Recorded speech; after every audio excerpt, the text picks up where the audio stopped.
បាទជំរាបសួរពុកម៉ែបងប្អូនសូមស្វាគមន៍ជាថ្មីមកកាន់ Channel សុជាសេរីថ្ងៃនេះខ្ញុំមានវីដេអូថ្មីមួយដើម្បីចែករំលែកទៅកាន់បងប្អូនទាំងអស់គ្នា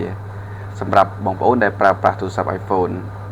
នៅក្នុងការប្រើប្រាស់ទូរស័ព្ទ iPhone ដោយដែលបងប្អូនបានដឹងស្រាប់ហើយថាយើងប្រើប្រាស់យូរទៅនឹងមានបញ្ហាដូចជាធ្លាក់ពន្លឺដូចជាថ្មឆាប់ខូចនិងបញ្ហាផ្សេងៗដែលកើតមានហើយដែរខ្ញុំមានចំណុចថ្មីមួយដើម្បីចែករំលែកទៅកាន់បងប្អូនទាំងអស់គ្នា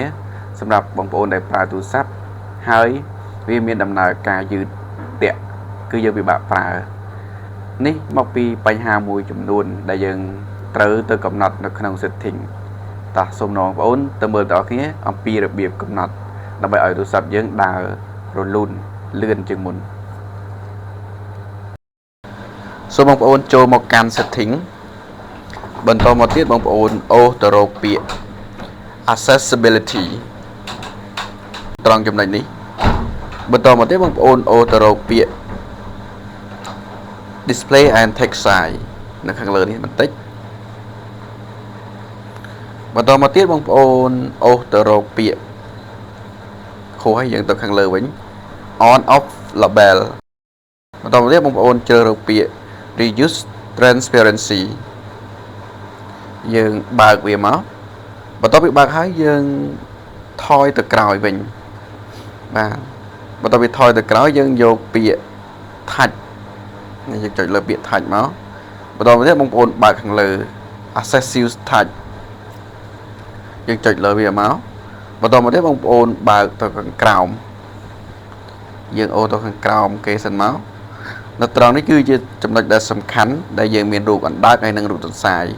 ចឹងបើសិនជាបងប្អូនអូសមកខាងក្រោមផ្នែកអណ្ដើកគឺទូរស័ព្ទរបស់យើងនឹងដើរយឺតបើសិនជាបងប្អូនចង់ឲ្យទូរស័ព្ទយើងដើររលូនដើរស្រួលគឺយើងបើកអូសវាខាងលើមកឲ្យទៅដល់រូបទន្សាយទៅបើសិនតែយើងអត់ចង់ឲ្យដើរលឿនពេកទេយើងយកពាក្យកដាលមកបន្តមក